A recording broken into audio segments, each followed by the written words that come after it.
রথযাত্রার দিন গোনা শুরু হলো স্নানযাত্রার মধ্যে দিয়ে। এবার মাহেশের স্নানযাত্রা উৎসবের 629তম বছর। সকাল 7টায় পহণ্ডি যাত্রার পর স্নানবেদিতে অধিষ্ঠান করানো হয় জগন্নাথ দেবকে।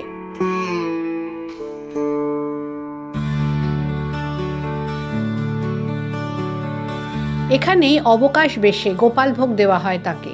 তিথি অনুযায়ী এরপর স্নান বেশ ধারণ করেন প্রভু জগন্নাথ। 10টা 47 মহা অভিষেক স্নানের পর পূর্ণিমার মহাযোগে পূর্ণ স্নান। স্নানপিড়ির মাঠে অগণিত ভক্তের সমাবেশ ঘটে স্নানযাত্রায়। রীতি অনুযায়ী স্নান মঞ্চে 28 ঘড়া গঙ্গার জল এবং 1.5 মণ দুধ দিয়ে স্নান করানো হয় জগন্নাথ, বলরাম ও সুভদ্রাকে। দীর্ঘদিনের লালিত বিশ্বাস, এই পরিমাণ দুধ ও গঙ্গা জলে স্নান করে ধুম জ্বর আসে জগন্নাথের।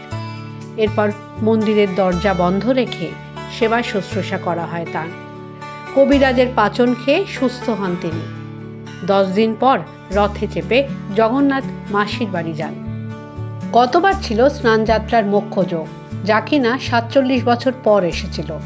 এবার স্নানের পর জগন্নাথ সাতবেশ ধারণ করেন, তারপর দুপুরে গজবেশ ধারণ। অগণিত ভক্তের উপস্থিতিতে স্নানযাত্রা ঘিরে দিনভর উৎসবের চেহারা মাহেশে। The world bureau.